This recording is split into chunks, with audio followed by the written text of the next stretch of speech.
ওম শান্তি। আজকে 12ই মার্চ 2024 আমরা শুনছি প্রাত সাকার বাংলা মুরলী। আজকের মহাবাক্য, এই মহাবাক্যে বাবা বলেছেন, মিষ্টি বাচ্চারা, ডেড সাইলেন্সে যাওয়ার অভ্যাস করো। বুদ্ধি বাবার দিকে থাকলে বাবাও তোমাদের অশরীরী হওয়ার জন্য সকাশ দেবেন। আজকের প্রশ্ন, তোমরা বাচ্চারা যখন জ্ঞানের তৃতীয় নেত্র প্রাপ্ত করো তখন কি সাক্ষাৎকার হয়? উত্তর, সত্যযুগের আদি থেকে কলিযুগের শেষ পর্যন্ত আমরা কি পার্ট প্লে করেছি এসবই সম্পূর্ণরূপে সাক্ষাৎকার হয়।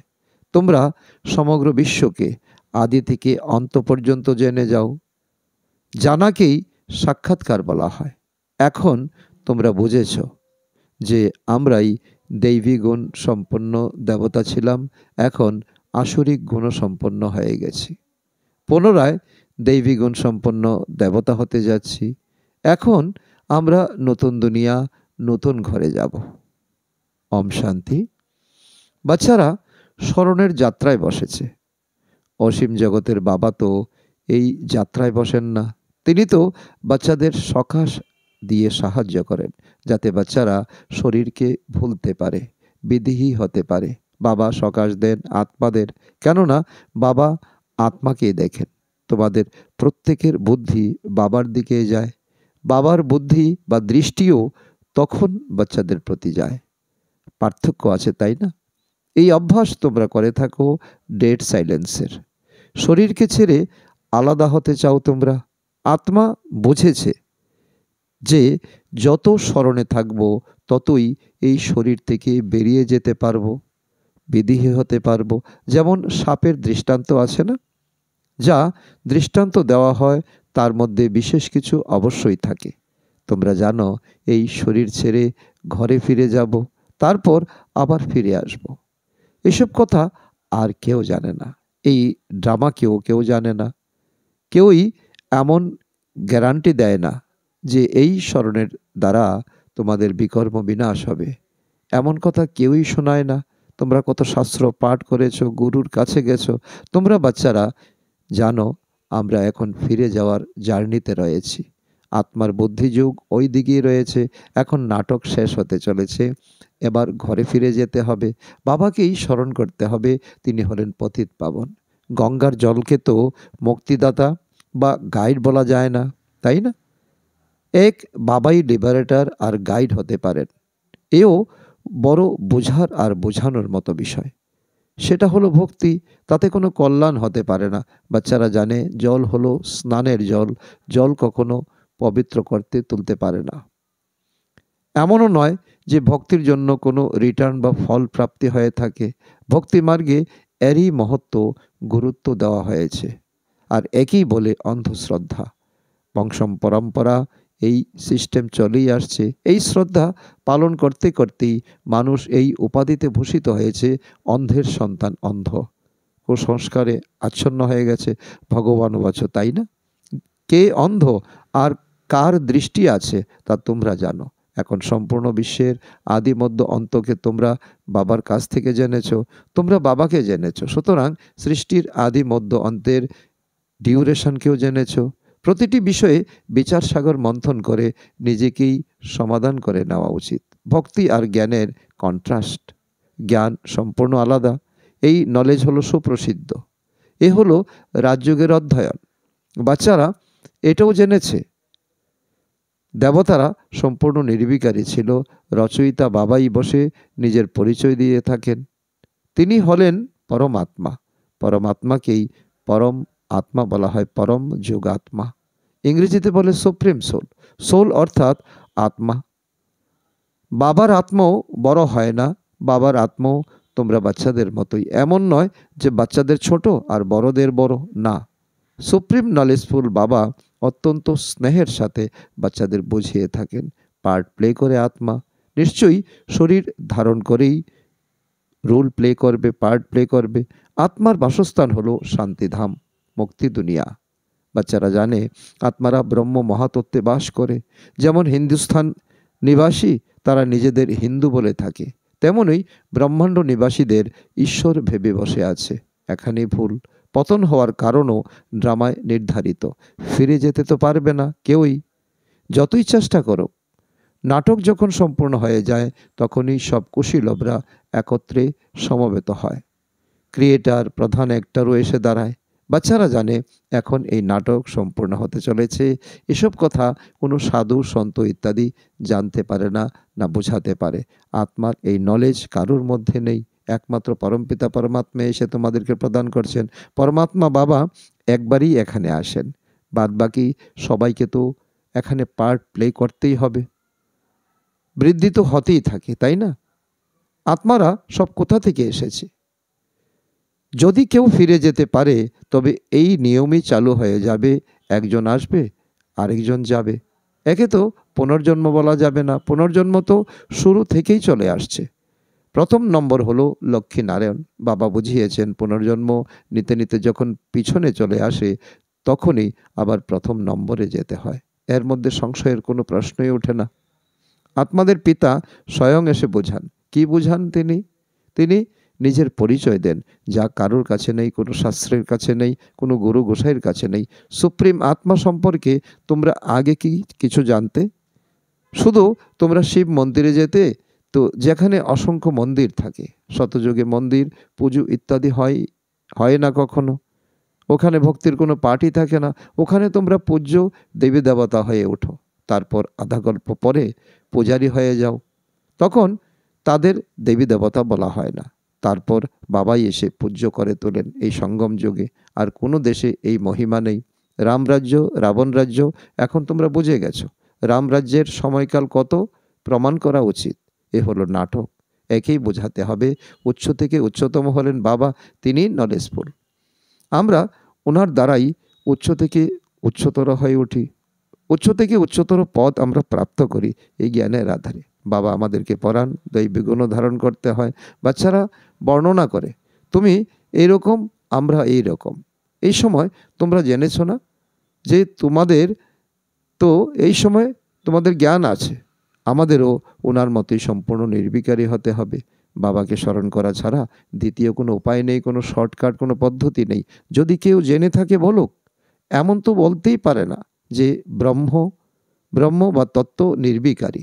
না, আত্মাই নির্বিকারী হয়। ব্রহ্ম বা তত্ত্বকে আত্মা বলা হয় না। ওটা তো হলো আত্মাদের থাকার জায়গা, ঘর, বাসস্থান। বাচ্চাদের বোঝানো হয় যে আত্মার মধ্যেই বুদ্ধি থাকে। আত্মা যখন তমপ্রধান হয়ে পড়ে তখন অবুঝ হয়ে যায়।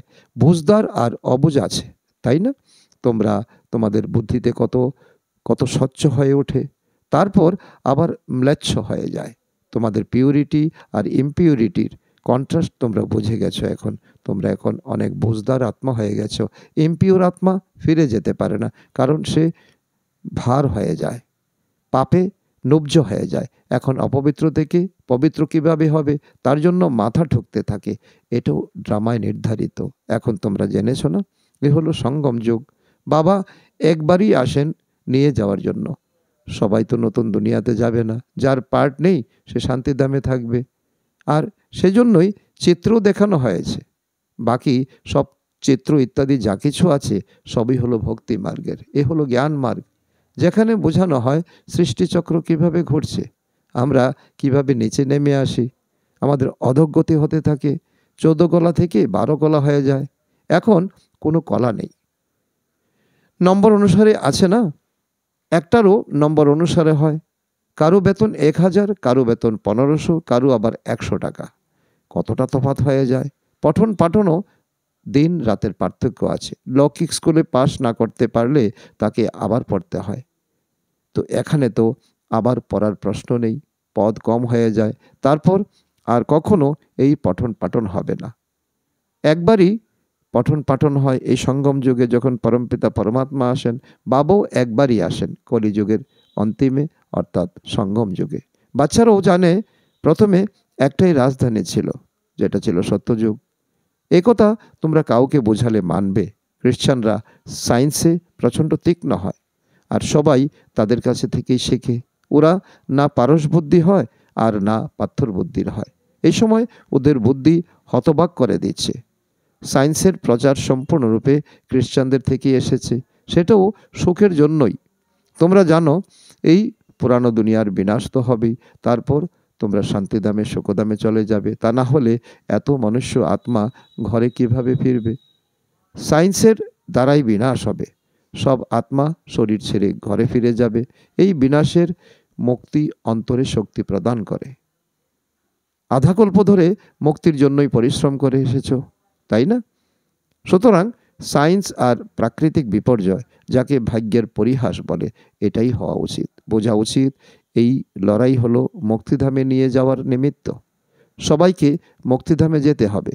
যদিও তোমরা অনেক পরিশ্রম করেছো, গুরু করেছো, হঠযোগ শিখেছো, কিন্তু কেউই মুক্তিধামে যেতে পারবে না।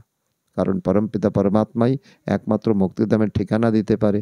সায়েন্সের এত গোলাবারুদ ইত্যাদি তৈরি হয়েছে, বোঝা উচিত না? বিনাশ অবশ্যই হবে।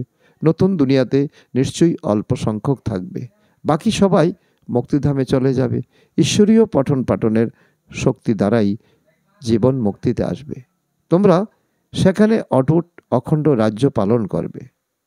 এখানে দেখো সব খণ্ড টুকরো হয়ে গেছে। বাবা তোমাদের অটুট অখণ্ড সারা বিশ্বের রাজধানীর মালিক করে তোলেন। অসীম জগতের এই বাবার অবিনাশী উত্তরাধিকার হলো অবিনাশী বাদশাহী। এমন অবিনাশী উত্তরাধিকার কবে আর কে দিয়ে থাকেন, এ কারো বুদ্ধিতেই আসে না, শুধুমাত্র তোমরাই জানো। এখন তোমরা জ্ঞানবান হয়ে উঠছো, জ্ঞানের তৃতীয় নেত্র প্রাপ্ত করে আত্মা জ্ঞান স্বরূপ হয়ে ওঠে। সেটাও জ্ঞানের সাগর বাবার কাছ থেকেই প্রাপ্ত হয়। বাবাই এসে রচয়িতা আর রচনার আদি মধ্য অন্তের নলেজ দিয়ে থাকেন তোমাদের। তোমরা অত্যন্ত ভাগ্যশালী আত্মা। মাত্র 1 সেকেন্ডের বিষয়, সেকেন্ডে জীবন মুক্তি, বাকি সবাই মুক্তি লাভ করে। এভাবেই ড্রামা তৈরি হয়েছে। রাবণের বন্ধন থেকে সবাই মুক্ত হয়ে যায়। ওরা বিশ্বে শান্তি আনার জন্য কত পরিশ্রম করে, এটা শুধু তোমরা বাচ্চারাই জানো। বিশ্ব আর ব্রহ্মাণ্ডে শান্তি কবে ফিরে আসে? ব্রহ্মাণ্ডের শান্তি বলা হয়, তারপর বিশ্বের শান্তি আর সুখ দুইই থাকে। বিশ্ব আলাদা, ব্রহ্মাণ্ড আলাদা। চন্দ্র নক্ষত্রেরও ঊর্ধ্বে হলো ব্রহ্মাণ্ড। ওখানে শব্দ কোলাহল এসব কিছুই হয় না। তাকে বলাই হয় সাইলেন্স ওয়ার্ড, ডেড সাইলেন্স। তোমরাও শরীর ত্যাগ করে সাইলেন্সে চলে যাবে। বাচ্চাদের সেটাও স্মরণে আছে।